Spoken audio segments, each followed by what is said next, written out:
And let me go back into the class because I don't want to see these things in here to see what we have. Good morning, everybody, and welcome to Physics 252. This is the week 2, basically. We have quite a few material, basically, to from last week. Okay, we have.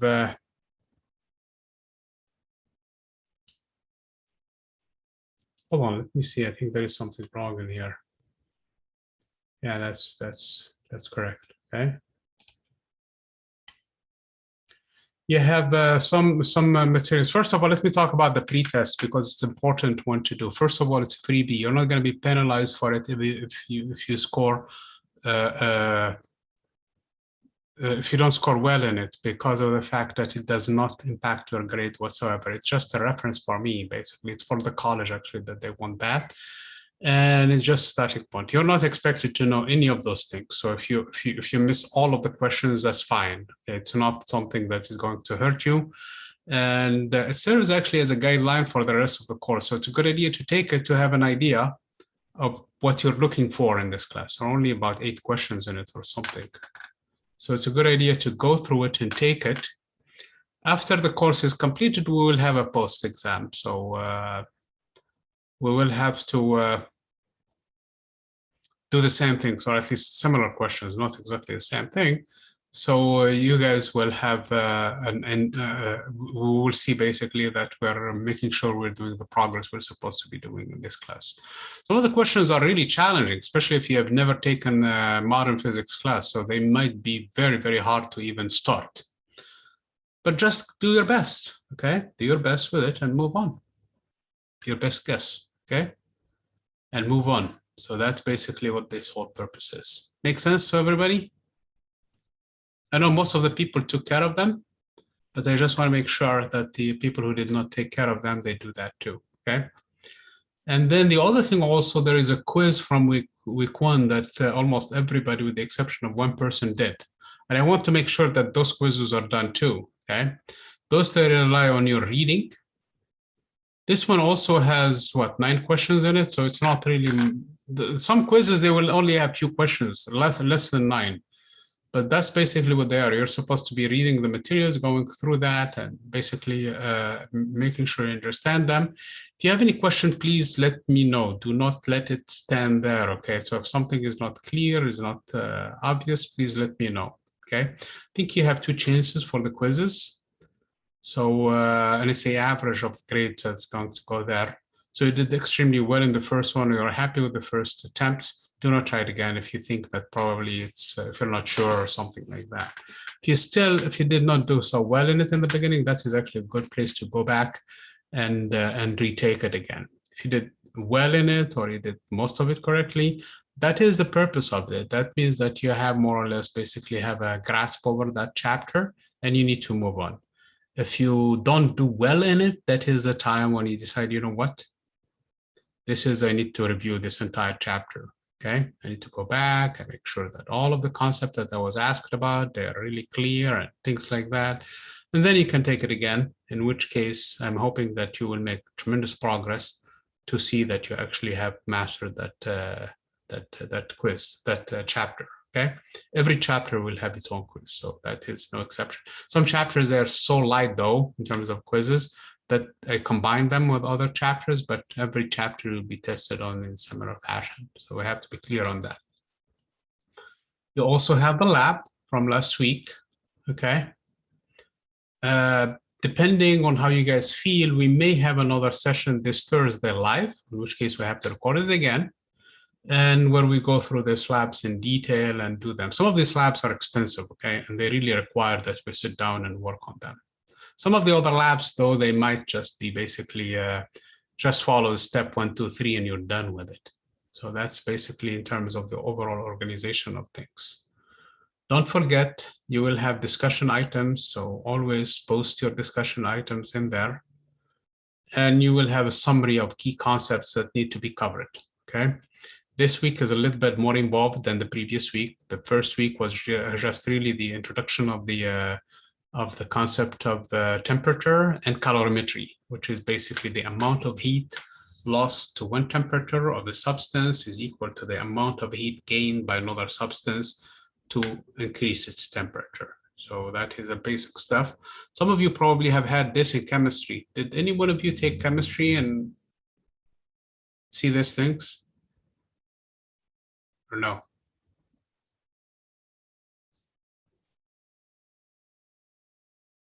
Okay, in case one person did. Okay, so if you did not, we're going to approach it completely different.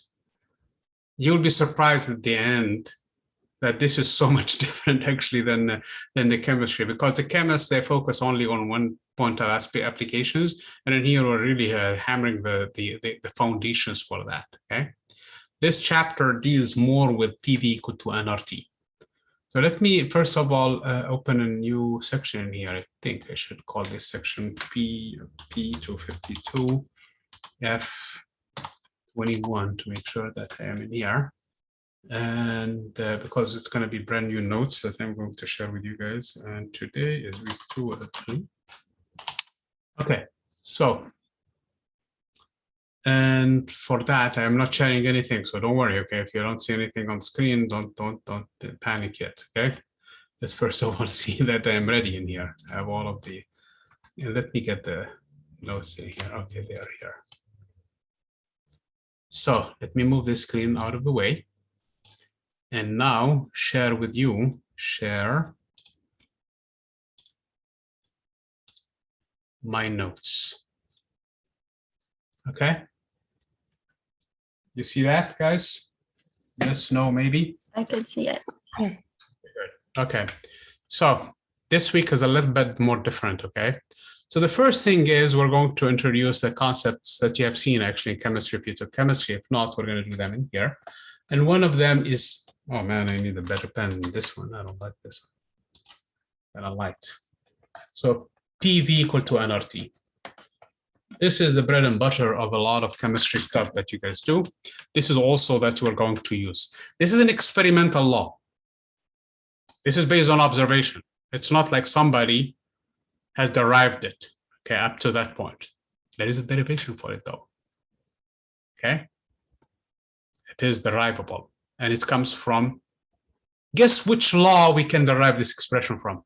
I want to guess in here. And I know that you're going to give me the correct guess.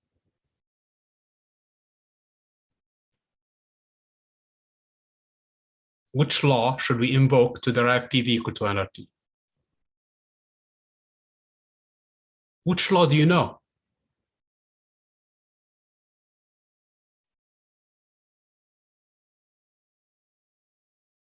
Come on, guys. Law of thermodynamics. Much simpler than that. The ideal gas law. This is the ideal gas law. We want to derive it, okay? So which law do you think, fundamental law that we have learned a long time ago, that should help us derive this expression?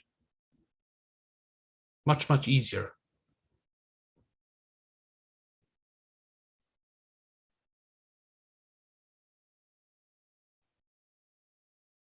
It's a very easy law that you have. It's the only law you should know, really.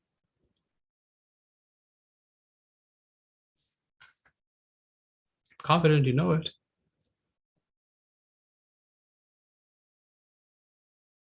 Okay, let's go through the laws you know. Okay, let's start with the basic laws that you know. Which one?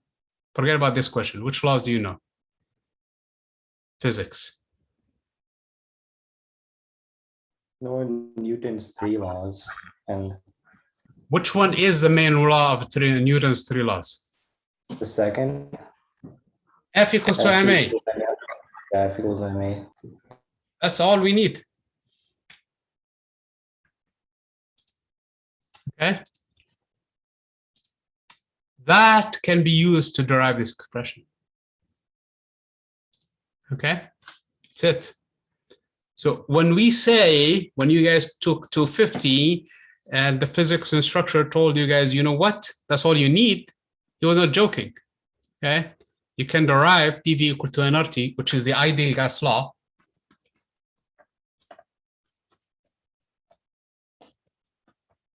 Okay, this is experiment. This is based on observation. that spans so many decades, okay?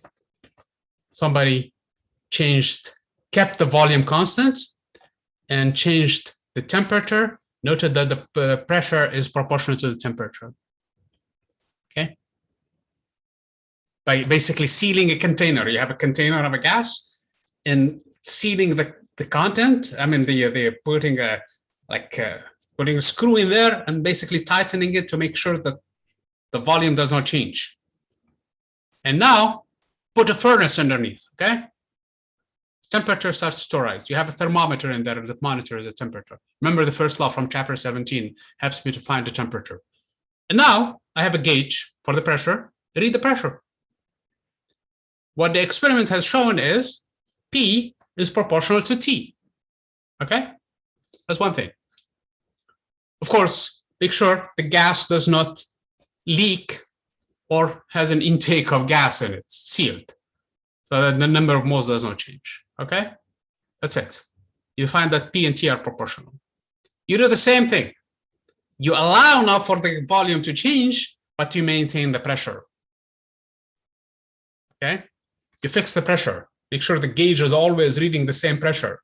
So this is fixed, but the volume can change, can expand or compress.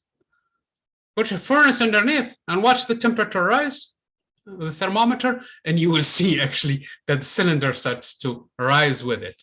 The volume expands. Make sure N is fixed though.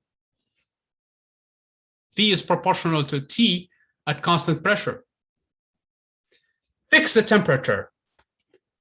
Take the whole container and put it in contact with a thermal heat sink, okay, with the air, for example, or something like that, okay? And in that case, the temperature is fixed. It's not going to put in an ice cube. Put a huge container of ice and put it in there. Bang. The temperature is not going to change. So the temperature is fixed. Change the pressure. You will find that the volume, as the pressure increases, the volume decreases. Okay? And vice versa. If you release the pressure, the volume expands. Okay? So that's experimental laws. Now play with the number of moles and fix, for example, the volume and the temperature, and you will find the pressure drops with the number of moles. If you're leaking, for example, if there is a leak, the pressure drops. Do you guys, can you at least visualize this thing, that this is doable, at least experimentally?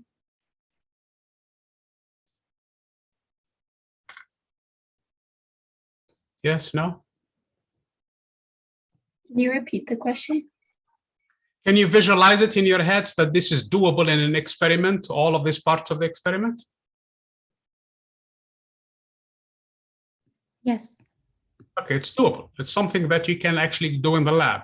If you have the proper equipment for it, so this is something you can do.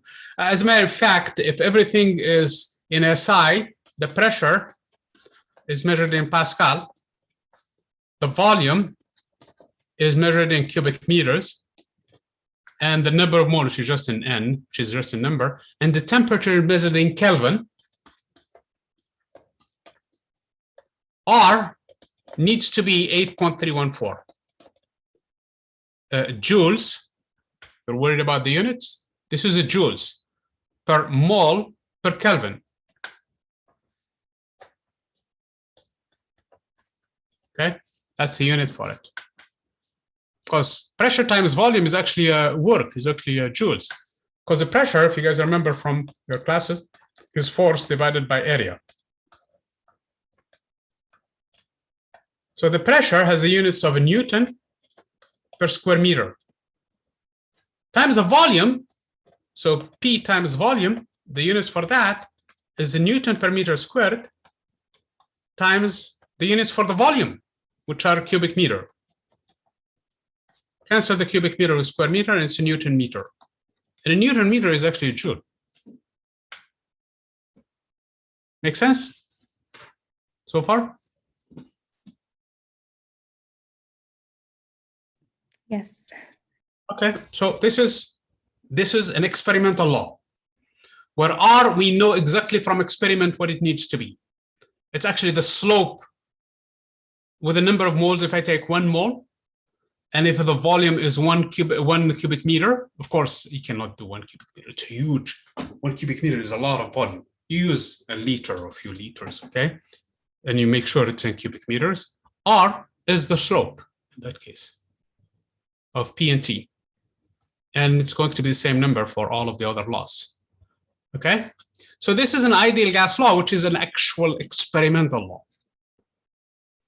okay? For certain gases that meet certain requirements in terms of their density, in terms of their properties, which are called ideal gases.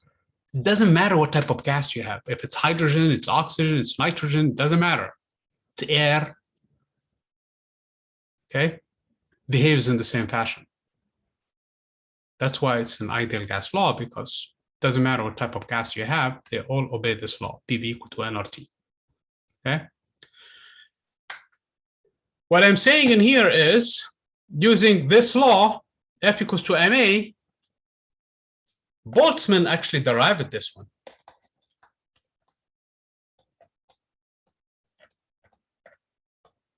Okay, derived this expression. I'm confused now, I'm sorry, let me research this one. I really don't want to give you something wrong in here. I want to make sure I give you the correct thing in here. Yeah, there are 2 N's in his name. I was kind of, for a second, I was hesitant a little bit about how many N's in the name of Boltzmann. There are 2 N's, okay? Boltzmann derived this expression going back to the stuff you learned in physics 250. Going back in the stuff that you learned in physics 250. So this is part of this chapter, by the way. This is the stuff you're going to learn in this chapter in here. So what does this thing in here mean? Let me go back into something called the PV diagram. PV diagram is going to be your working environment in this class. This is the pressure, this is the volume. For a given gas, the volume, did I do it backward? I'm sorry, I did it backward. Let me go back to the notations. This is the volume. Usually the x-axis is the volume and the y-axis is the pressure. You need to remember the PV diagram. In addition to the PV diagram, there are a bunch of other diagrams, okay? Including, if you want to, the PT diagram or the VT diagram. So there is all kinds of combinations you can think just in terms of these things. So for a given gas, you have N is fixed, R of course is fixed as a constant.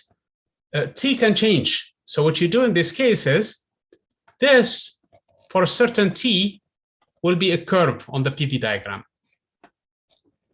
So what this curve is P as a function of V equals to the fixed number N, the fixed number R, and T divided by V. This T is this temperature. I'm going to call it T1. So for T1, you're describing this one. T1 could be 800 Kelvin or 300 Kelvin for room temperature. Okay? So this is a temperature T1. For a lower temperature T2, so I'm going to take T2 less than T1, it's going to be 1 over X function also, because this is also, so this first graph will be P as a function of V equal to nRT1 over V. So T1 is the same throughout in here. T2 is a second graph, which is P equal to nRT2 over V, where T2 is less than T1. So if I go higher and higher with temperature, I'm describing different curves in here. These are called isothermals. This is isothermal at temperature T1. This is an isothermal at temperature T2. This is an isothermal at temperature T3, which is less than T2. Okay, and so on and so forth. Okay, all of this R is a function f of x equals to some constant divided by x. Obviously, when x goes to infinity, f of x goes to 0.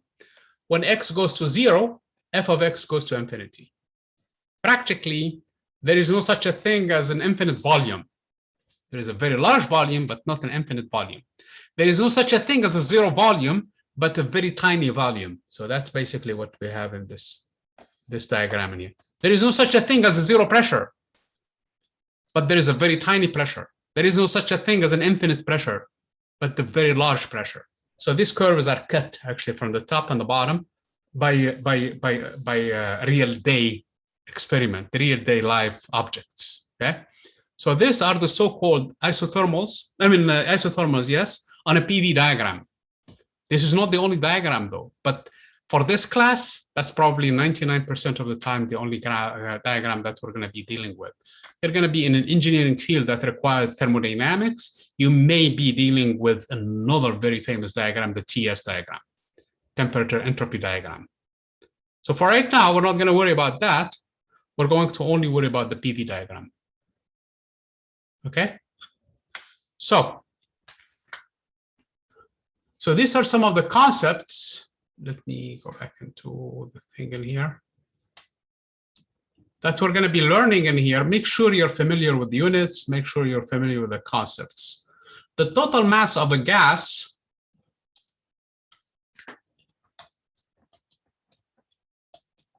is the number of moles, again, times the molar mass.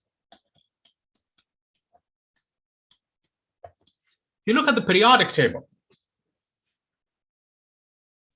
Every element in the periodic table has an atomic mass. Okay.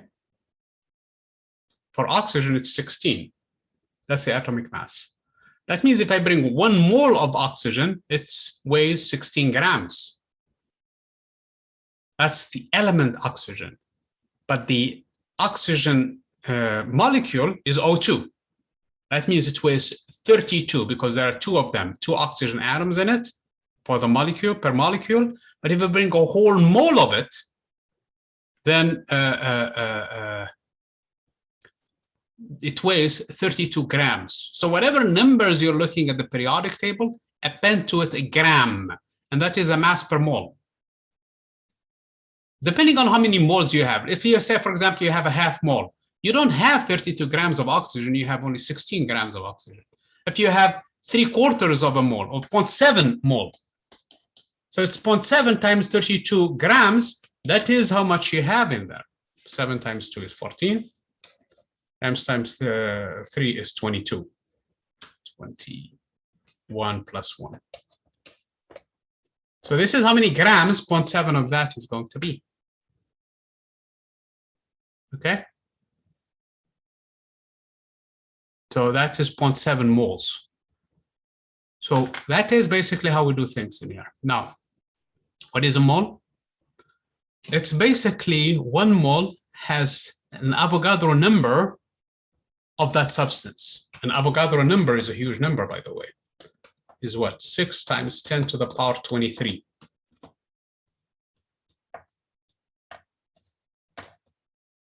It's an interesting study on how we arrived this one in here. It's capital A, but the name of Avogadro. Okay, how we arrive into that one in here. And the number of moles actually, N, is just the ratio of the number of that substance, the number of molecules or number of atoms, divided by Avogadro's number. So all of these things are interrelated. Okay, all of this is based on observation. All of this up to this point, there is no derivations whatsoever. It took the work of Mr. Boltzmann to arrive at an interesting result in here. And let me describe the work of Mr. Boltzmann in here, because all of this is supposed to be experimentation. All of this is supposed to be observation. So that's what the word law is based on observation.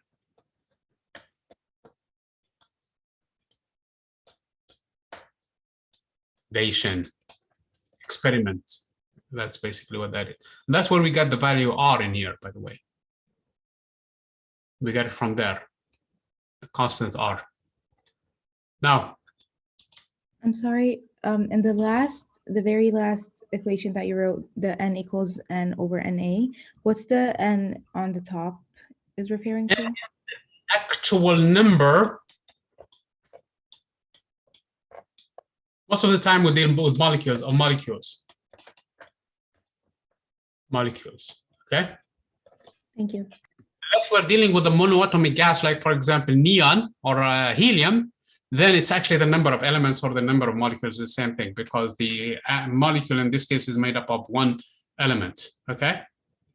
But if we're dealing with hydrogen, for example, then it's 2 hydrogens that make up the hydrogen gas. Okay, so in this case, it's called a diatomic gas.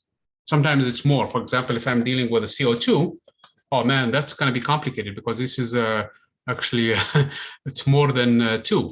Okay, so the atomic number for the atomic mass for carbon is 14.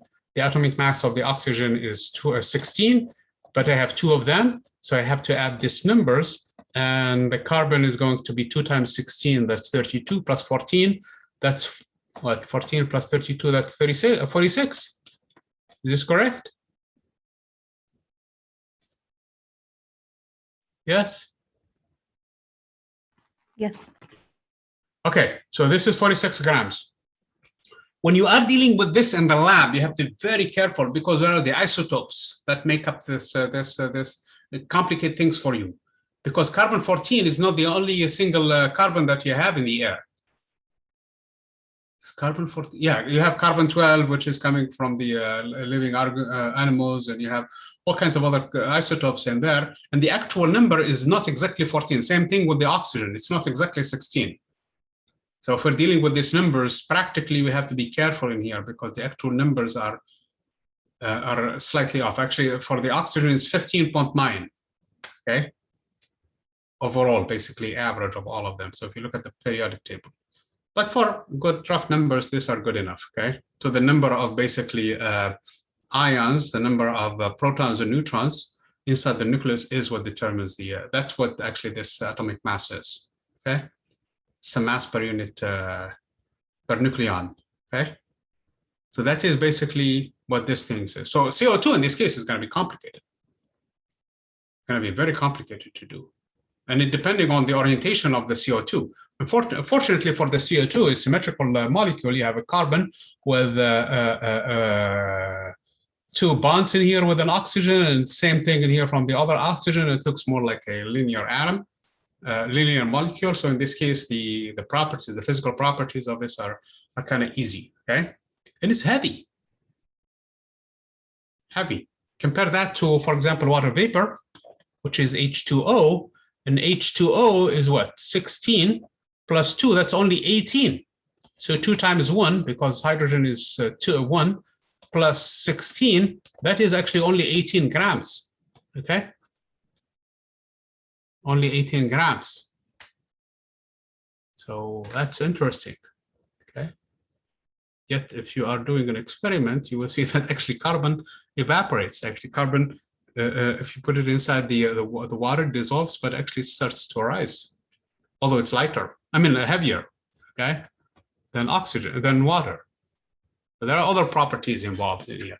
So other interesting questions. The point being in here is that what that number is. This is a fixed number. This is Avogadro's number, and this is actually the number of moles.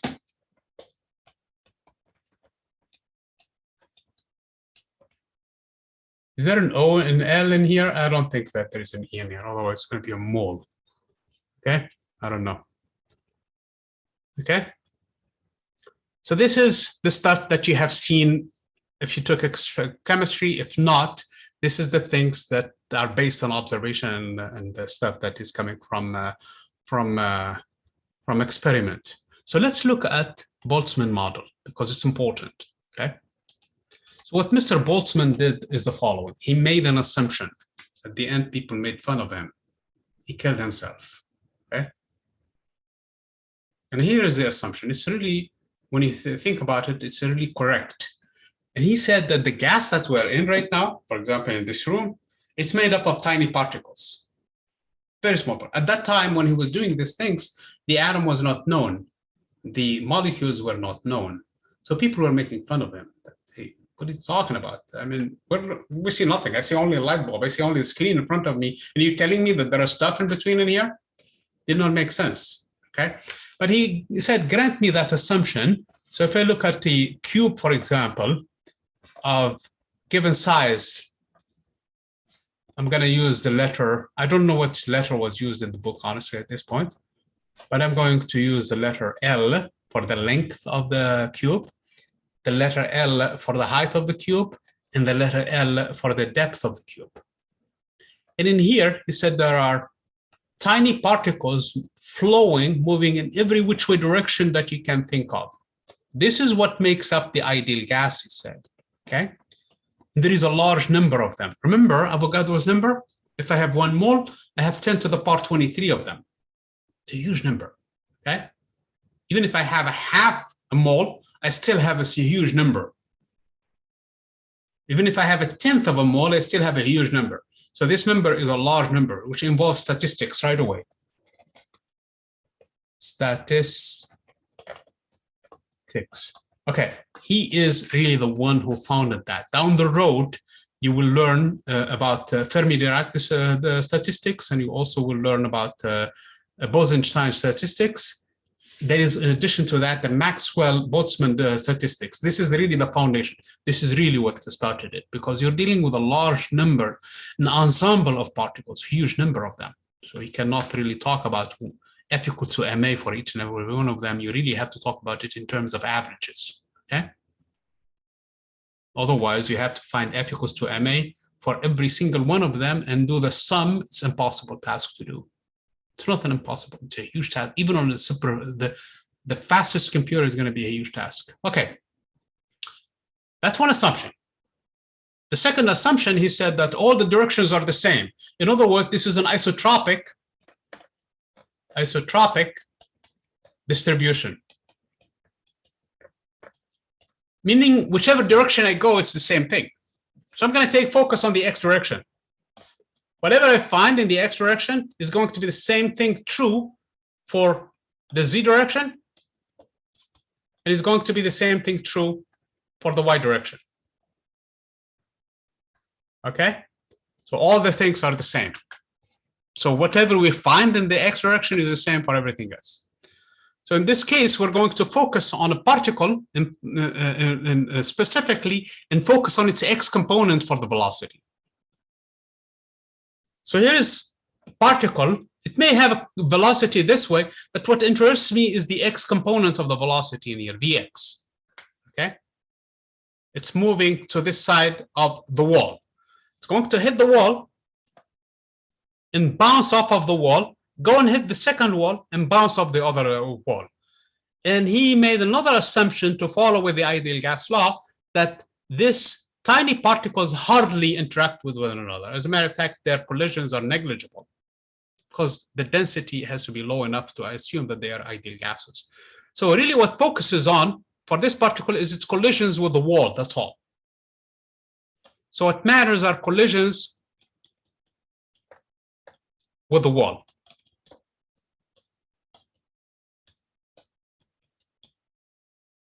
And since I'm focused on this wall specifically, on this is the wall I'm focused on. I want to find the pressure there exerted by this particle or by the collection of all of this particle. Remember, I have n of them.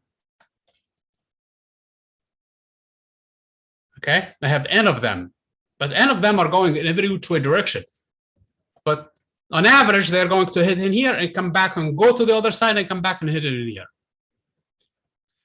He made another assumption that all of these collisions are elastic collisions.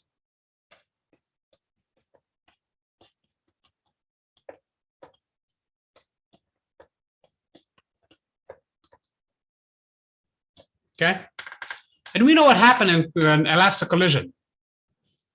Basically, there are two things that, first of all, one thing is always conserved, namely the momentum.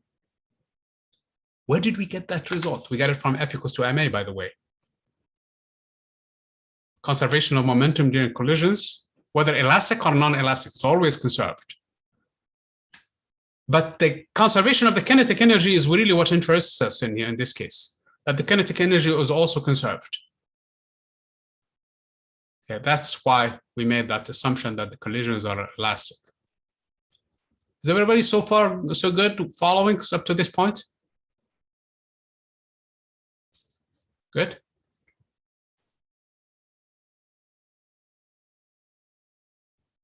The arguments of Mr. Boltzmann? Yes, no, maybe?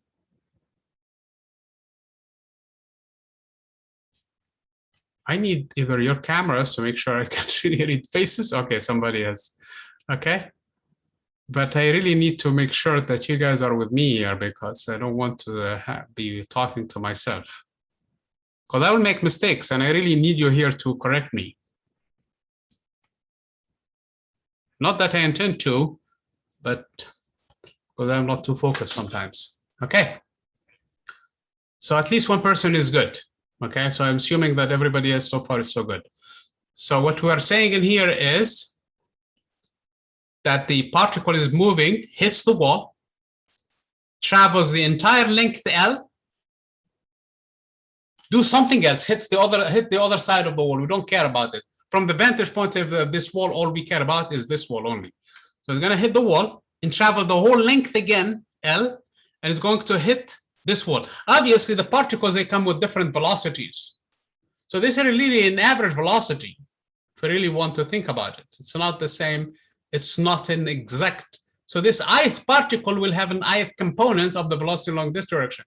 This could be moving slowly in this direction because it has more tilted this way. So its velocity will be less. This could be probably moving even less than that, moving this way, but with less velocity in the x direction. But at the end, we will deal with averages, hence this concept in here. Okay, we're going to be averaging stuff.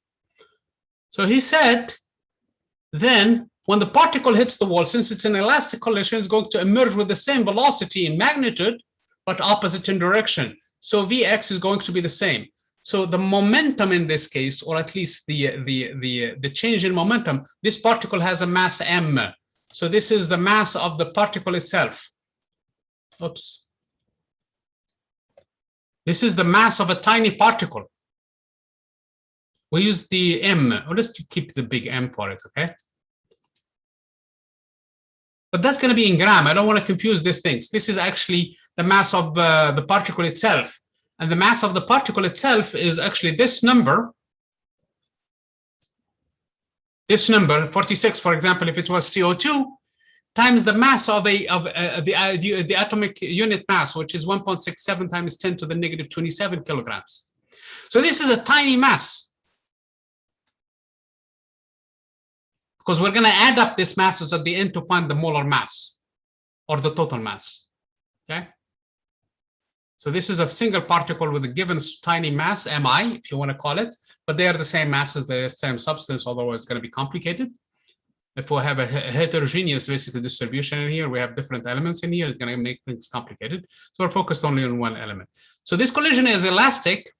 So the momentum before must be equal to the momentum after, except it changes direction, because this wall hardly budges. We're going to assume that this is an immobile wall. So this is fixed. Okay.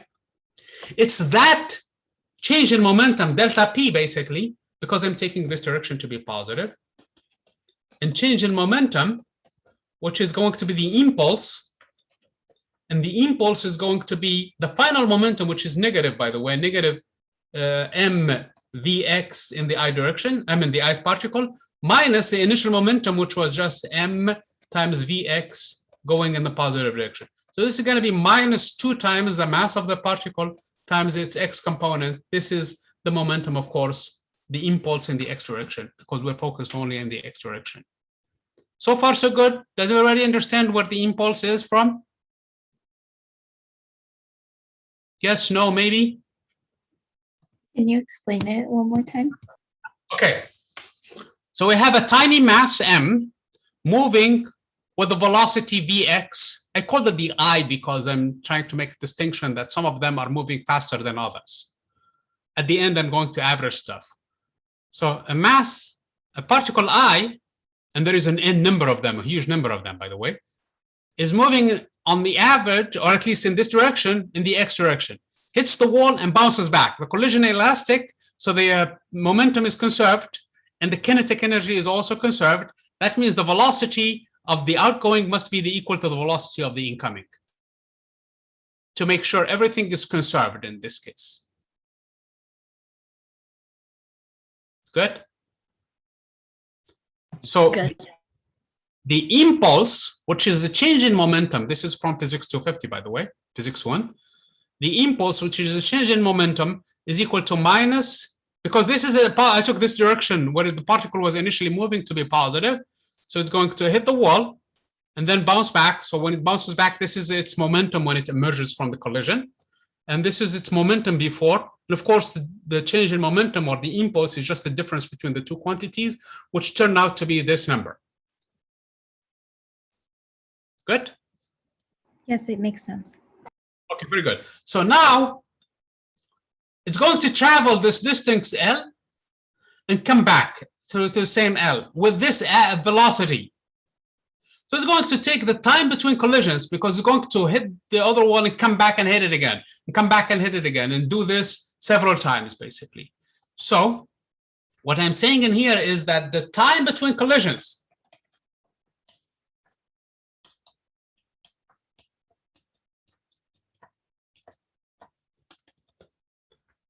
it hits it once and travel L length and another L length and hit it again. So it travels 2L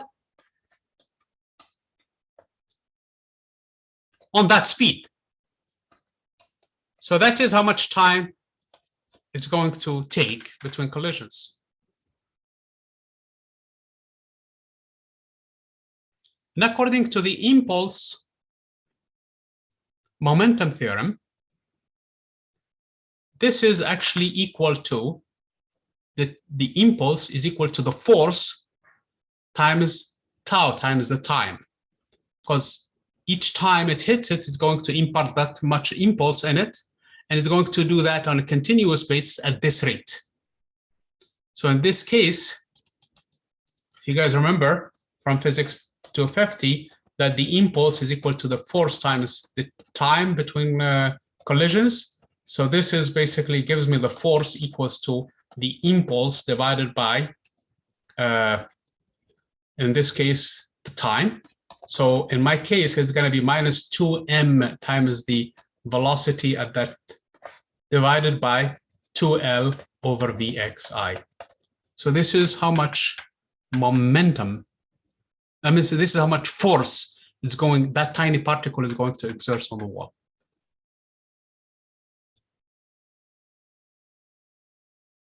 This is from 250. Does everybody remember this expression? We got it from F equals to ma, by the way. F equals to m times delta V over delta T. Okay, and if we multiply delta T from both sides, we find that this is m times delta V, and m times delta V is just delta times m of V, and this is the momentum P, and the change in momentum is the impulse, is equal to F times delta T. You guys remember this expression from physics 250?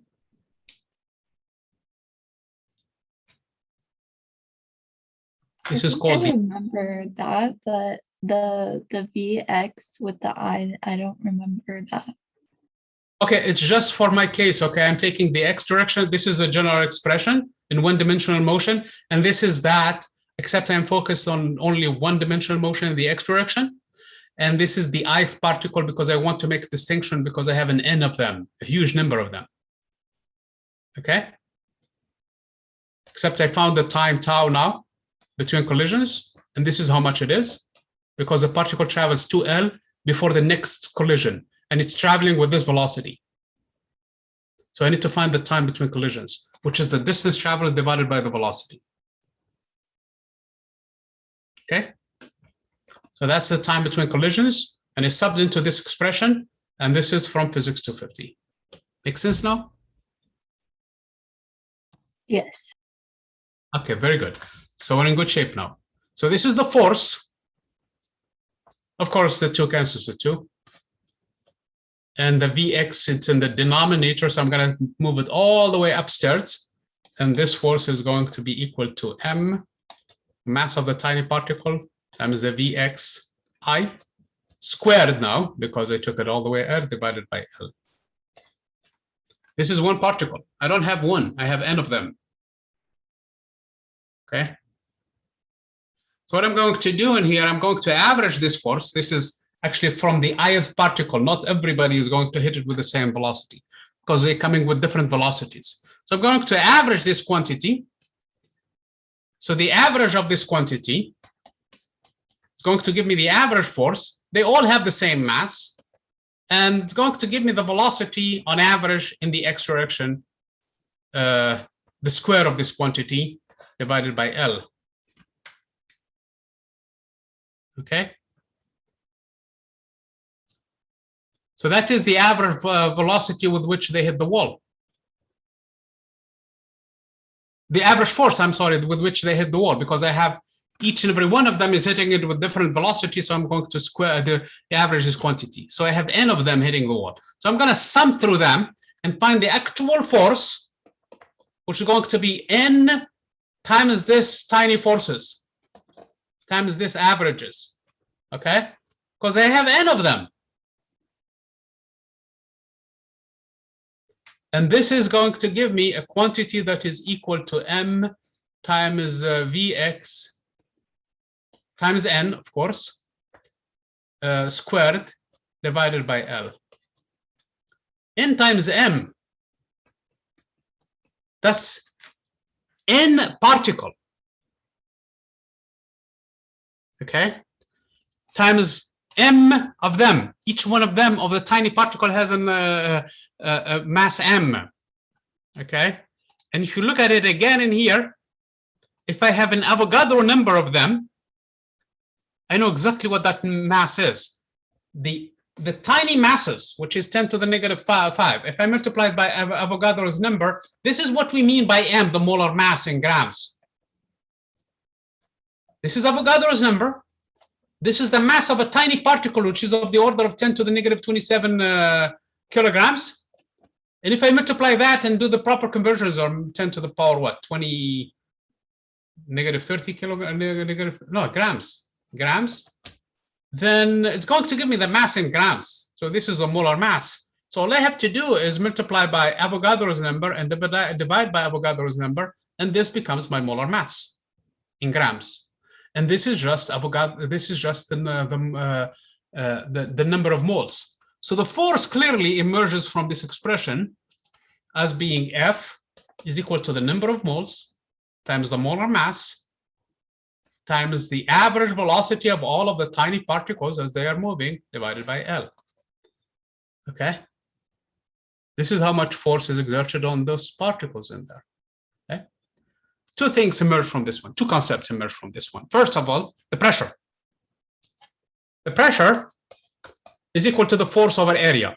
Remember, I took an object whose width and length and height are L. So the area of this side is just L squared. So this is going to be n, the number of mole, times the mass, times Vxi squared, divided by L, and then I have to divide by the area, which is L squared. And L times L squared is the volume of everything. So this is just the volume. So pressure P is equal to the number of moles times m times the average velocity squared divided by the volume. In other words, PV is equal to something.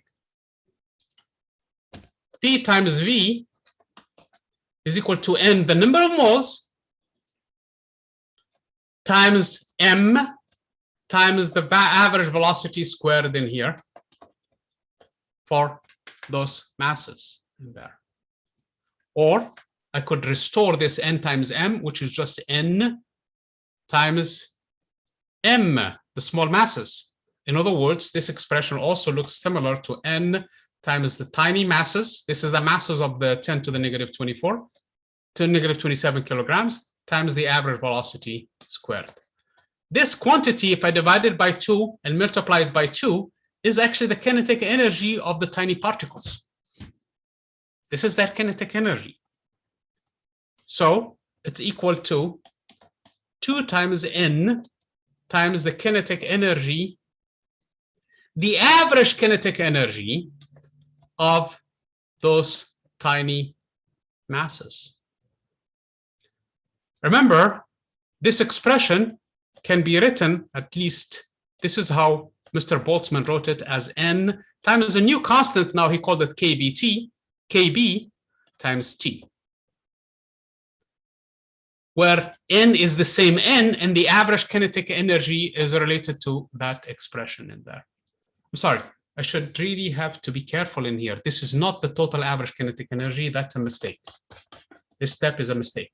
This is the x components. So the kinetic energy on average or the kinetic energy of the entire gas, is going to be the sum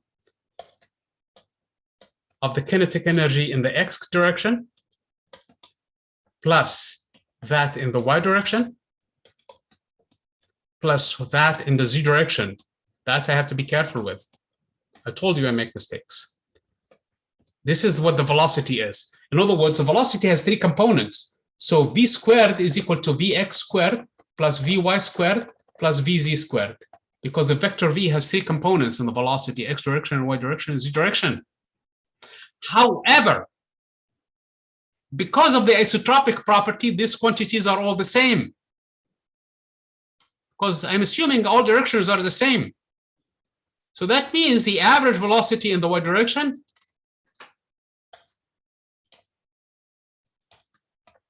is the same average in the z direction, is the same average in the x direction, because all directions are similar. So this quantity is just 3 times as much, that's all. 3 times as much, that's all. So it's going to be 3 times over 2 m times the average velocity in the x direction. In other words, this quantity itself is just equal to 2/3 the average kinetic energy, now the total average kinetic energy. So this expression needed to be corrected. So PV equal to nRT, equal to, let me fix this expression now once and for all. We have 2n times the average velocity in the x direction, which is equal, according to this expression, so the average m over 2, the average x component, according to this expression. So I'm going to rewrite this expression again. 1/2 of mass, the average velocity in the x direction, is simply equal to 1/3 of the kinetic energy. Okay, the average kinetic energy, which is, I'm going to just write it the average kinetic energy, because there is no other way for me to do it. Okay, so it's 1/3. All I did is divide by 3 this expression here. So PV now is equal to 2 times n, 2 times n times 1/3 of the average kinetic energy. Okay, I know that this is equal to nRT by experiment. So it's clear from this expression that the average kinetic energy is proportional to the temperature. So this is experiment. This is Mr. Boltzmann theory. I can match these numbers side by side and find that the average kinetic energy is equal to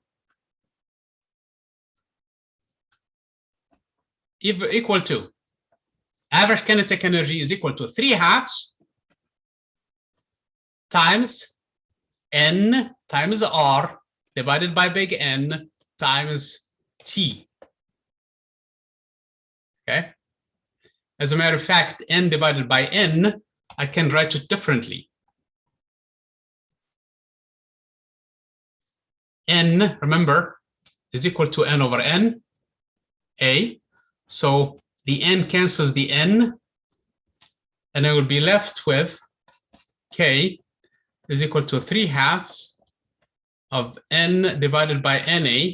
So it's going to be Na times R times the temperature. Did I do it right in here?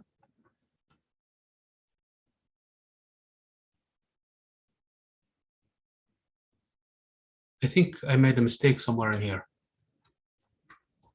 The number of moles, N, is it correct in here? NR divided by N.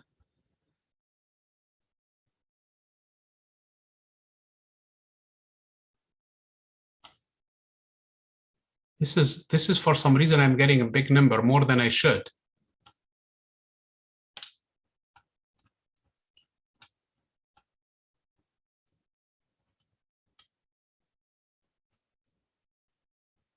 N is equal to Na times N.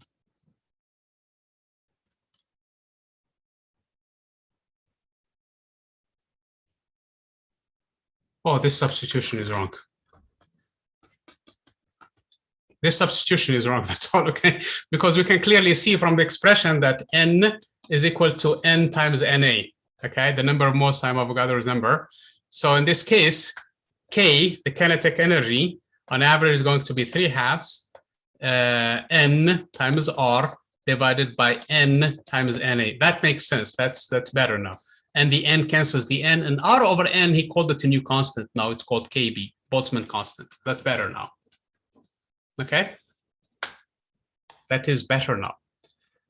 And this is just a constant, which is 8.314 divided by 6 times 10 to the power 23. So this constant is of the order of, what is it, 1.38 times 10 to the negative 23. Okay, so another constant is called Boltzmann constant.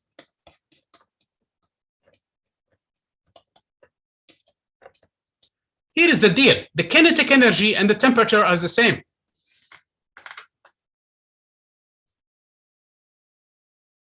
This is what this conclusion is saying, that the average kinetic energy, what you feel as temperature in the room, is actually no more than the average kinetic energy of the particles that are moving around. That's it. Okay? This is important.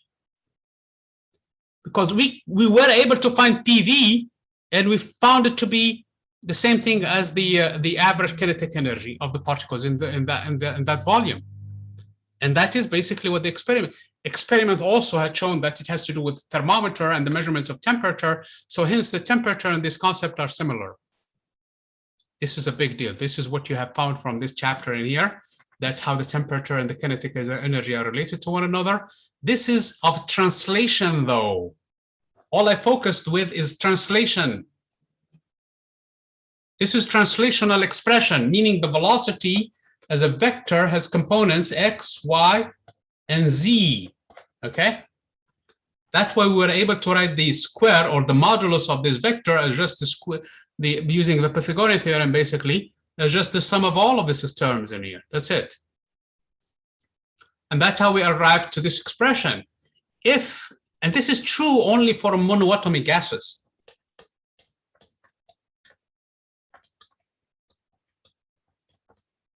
For diatomic gases, though, like for example H2 or O2 or N2, or you have a molecule in here and another molecule in here. Yes, they can, I mean, an atom and an atom connected together with a bond. Yes, it can move in the x direction. Yes, it can move in the y direction. Yes, it can move in the z direction. But there is another, or 2 other degrees of freedom. It can spin around this axis going this way. This atom goes this way and the other atom moves the other way. So this is actually another degree of freedom. That is in addition to that. There is another axis with which it can spin, also this axis too, okay? So if you have, this is the diatomic atom, it can spin this way or it can spin that way, okay? Or a combination of the two, which is, you break it down into 2 components, this way or that way, okay? So for a diatomic gas, you have 2 degrees of freedom. This spin, this rotation is negligible because these are tiny particles that don't have size in here. So if you calculate the moment of inertia along those axes, it's going to be practically 0. Remember, the kinetic energy is 1/2 I times omega squared. So if I is 0 in this direction, so no matter how much omega it spins around this direction, it has 0 kinetic energy. But in here, it has a finite moment of inertia times the omega with which it spins, then you definitely have the kinetic energy along this axis that is perpendicular in here, or along this axis that is perpendicular in here. And in either case, it's going to be another 2 more degrees of freedom. So for a diatomic gas,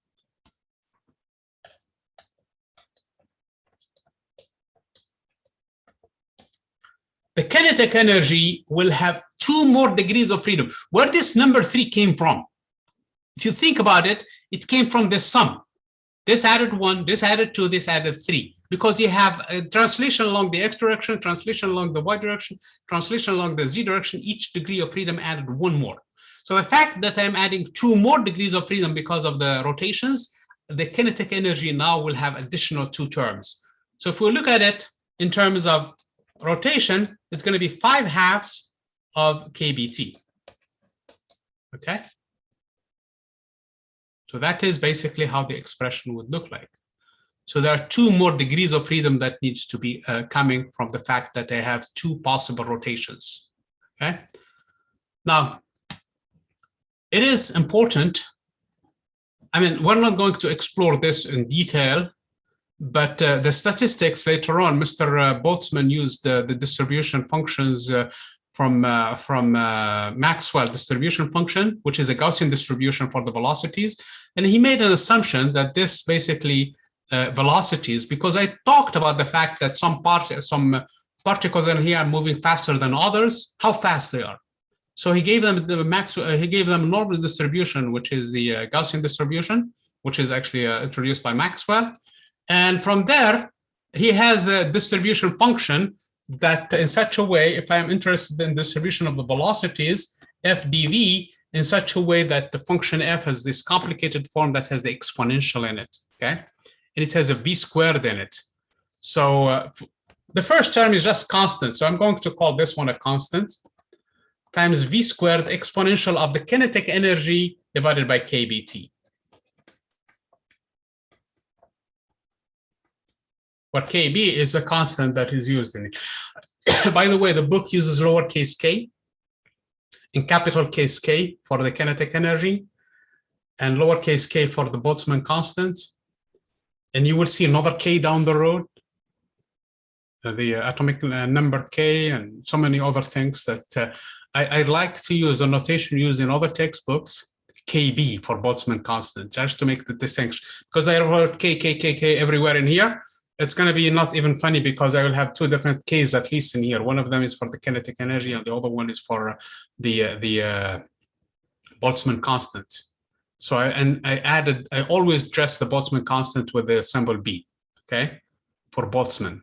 So this constant, okay, you're worried, where is that constant in here? This is coming from the normalization, and we're going to be talking a lot about normalization. In other words, normalization, okay? Since this is distribution function, that means if I sum this expression from 0 to infinity for all possible velocities, I must find 1. And that 1 means that I have counted all the possible velocities that I have 100% sure that I have counted that. So this is coming from statistics, by the way. Did you guys take, or are you taking statistics? Not that we need it. And probability. Did you guys take this class at all in math? Yeah, I took it a few years ago. Okay, very good. If you did, then you have an idea of what this is talking about. If you didn't, forget about it. We're not going to need it. Okay. So this constant, if you're curious about it, if you do this integral, which is a Gaussian integral, by the way, which is doable. Okay. It's going to be some 4 pi. So this is the constant I'm talking about. 4 pi times the mass divided by 2 pi kBt. I'm copying it, by the way. I cannot remember it. Okay, times 3 halves to the power 3 halves. Okay. And you're not expected to remember. This is something you look up, or if it's an exam time, you're going to be given this constants. Okay, this stuff in here. In the integrals, you'll be given this integral. So don't worry too much about this integrals because you'll be given these things. Now it's worth to remember that the kinetic energy is a measure of the energy of the system overall. U of the system is measured as the measure. So this is the total energy, is a measure of the total kinetic energy.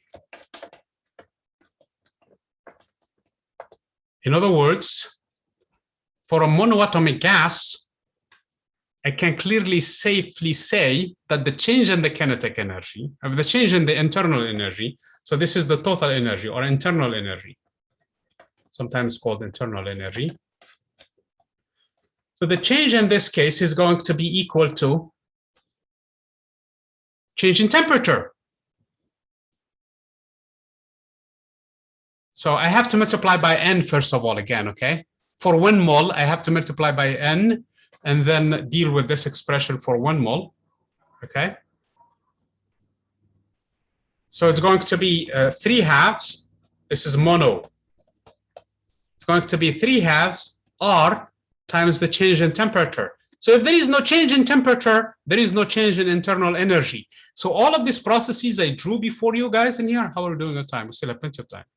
So for all of these processes I drew in here, they're so-called the isothermal processes, the internal energy does not change because the temperature does not change. Since the temperature doesn't change going from this point on the PV diagram that has specific pressure and volume. So this is volume V1 and pressure P1. Going to this point on the PV diagram for the same gas in here of volume V2 at the same temperature to pressure P2. Obviously, the volume has grown. This is an expansion, and the temperature went down. So decompression. So in this case, delta U is equal to 0. Why? Because the temperature went from T1 and stayed to T1, did not change. So in this case, if it's a monoatomic gas, it's going to be 0. The change in temperature is 0. However, if it's a diatomic gas, the delta U in this case is going to be equal to 3 halves of R. I mean 5 halves, because remember, I have 2 more degrees of freedom. So it's 5 halves of R delta T. If it's a solid gas, solid gas, it does make sense. Okay. It's going to be delta U is equal to 3R delta T. Okay, where is this 3 coming from? It's a different derivation. We're not going to get into it, okay? All of it has to do with change in temperature. If it's anything else, in general, we write this as CV delta T. Where CV, the specific heat at constant volume, specific heat at constant volume. CV, clearly, from here, is equal to 3 halves R for a monoatomic gas. Monoatomic gas. It's equal to 5 halves of an R for a diatomic gas. And a CV is equal to 3R for a solid. For most of the materials, though, basically polyatomic gases,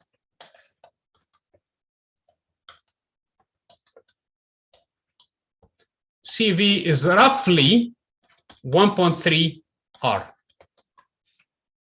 Okay? Roughly 1.3 R. Here, not exactly, okay? So this is roughly about 1.3 R. Obviously, for a diatomic gas, it's 1.5 R. Here, it's what? 10 divided by 4, which is what? 1.2? 1.4? 1.4 R. What am I talking about in here? 10 divided by 2 is what? 10 divided by 4, I'm sorry, is what? 2.5. Oh, this number is not that. It has nothing to do with this one. It's another number. I'm thinking a different number, okay? So don't use this number instead, okay? I'm talking about the ratio of CV over CP, which we're going to be needing down the road, okay? For other gases, you'll be given CV. Given, it's going to be given, okay? This is 1.5. This is actually what, 2.5? Yeah, 2.5 R. And this is clearly 3 R, okay? So for a different atom, you're going to be given a different configuration. You're going to be given the value of R, given the value of CV. Okay. Quite few concepts introduced today. The main things in here are the interpretation of the temperature, which is the fact that it has to do with the kinetic energy of the gas, and the internal energy of the gas that has to do with the temperature. In an isothermal process, like the one that I was describing above and here in the PV diagram, if the temperature doesn't change in an isothermal process, and it doesn't change, then in this case, there is no change in the internal energy of the gas. So delta U is equal to 0. Okay. Obviously, the gas you're looking at, it has expanded. It went from V1 to V2. So as it expanded, it did work against the environment. So where did that work go? Or where did it come from, I should say? I will tell you up front, and this is leading to next chapter, by the way, it got it from this heat source, because this is a heat source. So it took heat in here and made it, converted it into energy, converted it into work, actually, in such a way it did not experience any kind of change in its internal energy. In other words, its temperature didn't change. That's what the internal energy means. Okay? Its temperature stayed the same because it stayed in contact all the time with the heat source. And that heat source is supposed to be a huge one, so that whatever happened to the gas, its temperature doesn't change. However, if I move from here to here, the volume went the same volume from V1 to V2, but the energy, and it's a different process now. It's not necessarily one of these two processes. It's not an isothermal. It's not this isothermal. It went between different temperatures. Obviously, in here, depending on what type of gas I'm going to deal with, if it's a monoatomic gas, it's 3/2 of an R times the change in temperature. If it's the pressure, of course, dropped to P3, different pressure altogether, this pressure. So in this case, I could say that the change in the energy is equal to CV in general. It doesn't matter what gas I'm dealing with, T2 minus T1.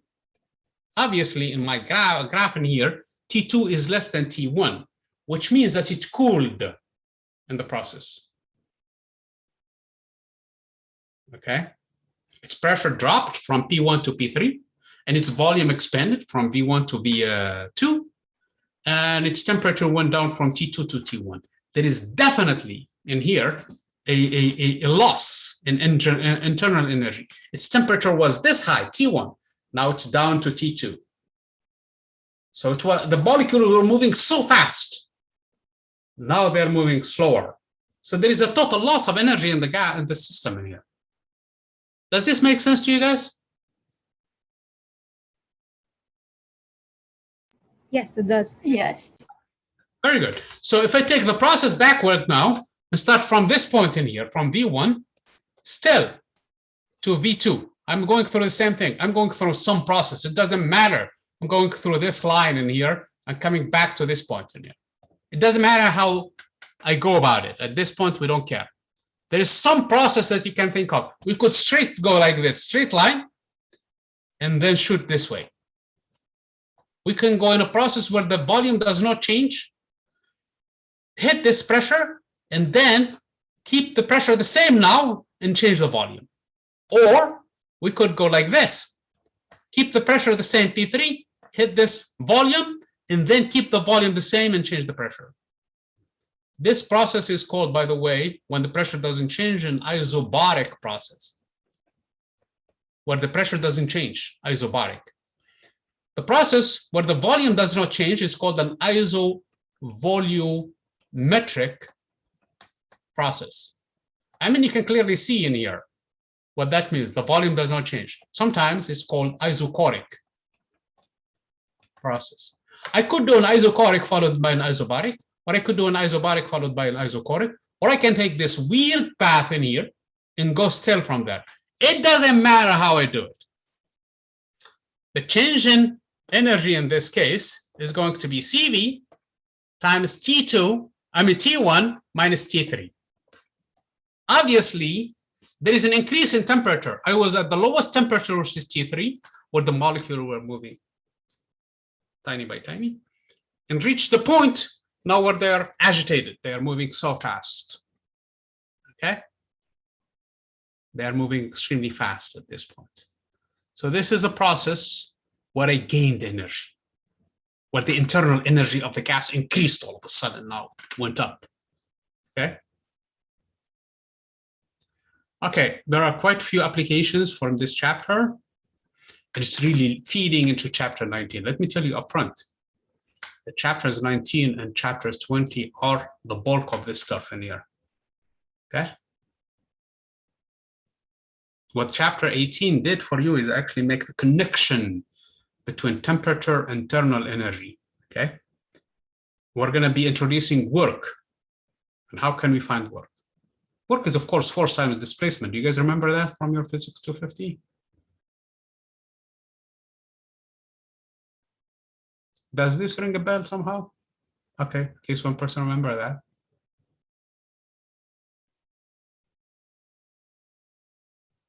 Okay. Here is the challenge that I want you guys to really emphasize on. This is the item for the discussion today that I want you to really emphasize on, and that is the connection between temperature and internal energy. The change in temperature involves the change in energy. No change in temperature means that there is no change in internal energy.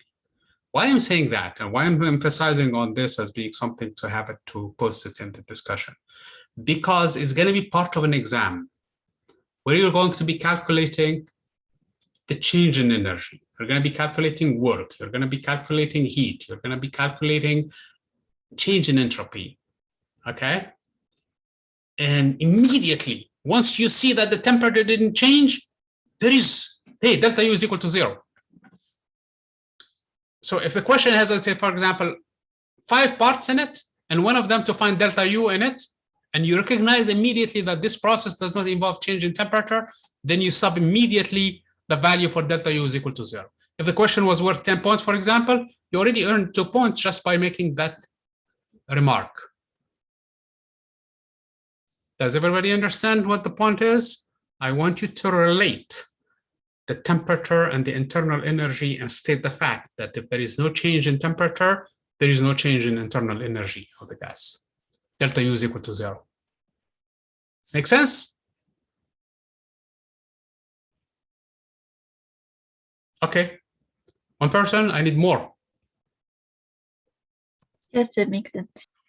Okay, very good. So let me talk about the state variables because it's very important. Okay, I have more people now, good. So let me talk about state variables and we're going to close this one. I think we're running out of time, but let me share with you the same screen in here. Talk about the state variables. It's very important to understand what state variable is. Okay, let's go back to the PV. I think it became a mess, so let's create a new one. Here is a PV diagram. I didn't mean to do it in red, but it came out red, it's fine. This point on the PV diagram is defined by the volume and it's defined by the pressure. So I'm going to call this one V1 and P1.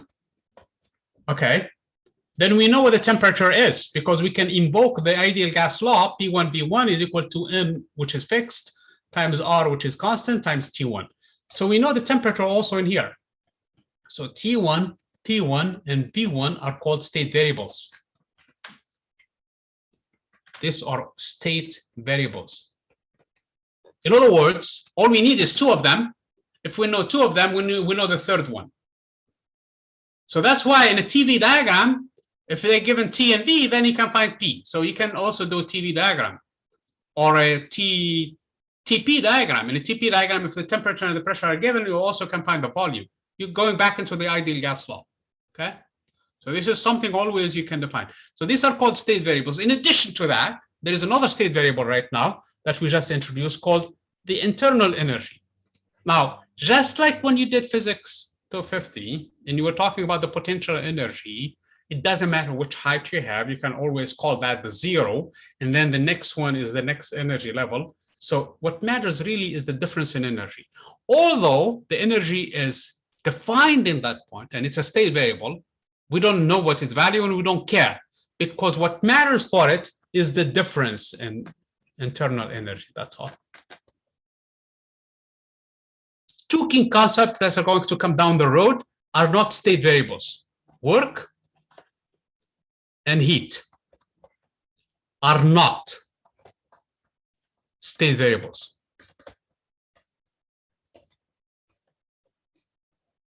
Just by the fact that I have a volume and a pressure, I don't know how much heat it has. It doesn't have heat at all. It has temperature, but doesn't have heat. It gains heat or loses heat, depending on which process it goes through. Okay? I don't know how much work it has if it's sitting still in that state. It does work if it goes through a process or have work done against it. So those are not state variables. And I'm going to emphasize that not. Another concept that we're going to discover down the road is the entropy. That too is a state variable. And again, we don't care about its value at a specific point. All we care about is the change in the entropy. So those are some of the distinctions that we're going to be making in here. And this is what defines the gas. So the state variables always define the state of the gas. If a gas goes from this state to another state that is defined with another volume V2 and another pressure P2, then it has that potential of having a temperature T2, which is P2 and V2, and of course it may have a different energy U2, and then also potential a different entropy value S2. Okay, all of this can change. The process going from here to here may involve work done, or may involve heat given or taken, and given or extracted, I should say, added or extracted, work done or done against. But in here, it will involve definitely potentially delta U, which may or may not be zero, involves definitely delta S, which may or may not be zero, involve delta T, which may or may not be zero, involve delta P, which may or may not be equal to zero, involve delta V, which may or may not be zero. Clearly from the picture, I drew it so that the delta V is not equal to zero and the delta P are not equal to zero. But it can be going from this volume to this volume, which is the same volume, on this where the pressure is changing. Or keep the pressure the same and go into this volume. So delta P could potentially be equal to zero and delta V could potentially equal to zero. Okay. So this is just an introduction to the state variables, which is a key thing in here that makes the whole thing work for us down the road. So in other words, those are all state variables, and you will see the letter delta appended to them. Delta, delta, delta, because they are state variables. They change from state to state. Whereas work and heat, in this case, they depend on the path. They're path dependent. They are not state variables, okay? Like friction, for example, if you guys remember from physics 250, okay? So those are not state variables. They're not conservative quantities. These are conservative quantities, okay? These ones are not. They depend on the path. And we cannot append state to them. Sometimes you will see me write delta Q for the energy, for the heat, or delta W for the difference in value in work. What I mean by delta in this case is not a change. I mean the difference between two different quantities. For example, a gas could receive heat and dump heat. And I'm interested to find the difference between two. How much heat was gained overall? And that is by finding how much heat we took and how much heat we dumped. So in this case, I'm trying to find the difference. So I may use this notation, not meaning that I have a state variable, but what I meant to say is a change, the difference between them, not a change, the difference between these two quantities. Sometimes also I could have a gas doing work by expanding or having work done against it by compressing. And I'm trying to see overall work. Is this overall work done by the gas or is it done on it?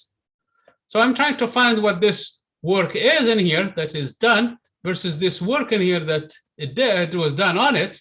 Then I'm trying to find the algebraic value. That's all. Trying to see is my net work is going to be positive or negative. Okay. So these symbols, I might write them, but for mathematical purposes only.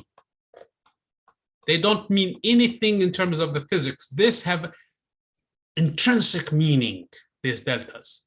They mean that you have a change in a variable that is well defined in a state versus in another state. And if a gas or a system goes from one state to another state, you definitely have a change in there. And that change is unique. It doesn't matter which way you go. You could go circumvent the entire universe and come back to this point. Go whichever way you go. The delta U is going to be the same. As much as going through this path. It's the same delta U. Because it's well defined in here, U1, and it's well defined U2 in here, and it's always going to be U2 minus U1, no matter how we go. whereas work depends on the path. And the same thing for all of the other variables in here, that these deltas are real. Does everybody understand the difference between the delta and the delta in these notations? Yes. Yes. Okay, it matters what variables you're talking about. If it is a state variable, the deltas are intrinsic and you're dealing with the change. It doesn't matter which path you take. When you're doing the potential energy, the fact that you go on an incline, or you go straight up, or you take a far more incline, it doesn't matter. The change in the potential energy is just mass times g times the difference in height. That's all. When you did physics 2 also, for the potential, for the electrical potential, what matters is the voltage difference between the 2 points. 110 volts is 110 volts between the 2 plugs in the wall. That is actually potential, electrical potential, which when you multiply by the charge, it becomes also an electrical potential, which means that the electric field derives from a potential similar in the fashion that you did with the force of gravity. So those are similar to the state variables. Doesn't matter which way you go. Heat, on the other hand, and work in this context are not state variable in general. They're not state variables, period. It depends on which path you take. They depend on which path you take. For a state variable, if you go a whole cycle and come back to a starting point, there is no change in the whole in the entire state variable, and that's a good point because we're going to be doing cycles in comes chapter 20. So when you're calculating delta U for a whole cycle, is 0. Delta S for a whole cycle is 0. Delta T for a whole cycle is 0. You started from a temperature, you went back to it. So T final minus T initial is 0. Same thing with the entropy. All of these quantities are going to be 0. However, the work will be the area of the cycle. And that is not 0. If you make a big area, you have a bigger work. You make a tiny area, you have a small amount of work. And the Q now is just the difference between, basically in this case, the energy and the work, and that is dealt with in chapter 19. I know probably I went beyond the allotted time. We may meet again on Thursday. So if you guys request it, we definitely are going to meet and record it.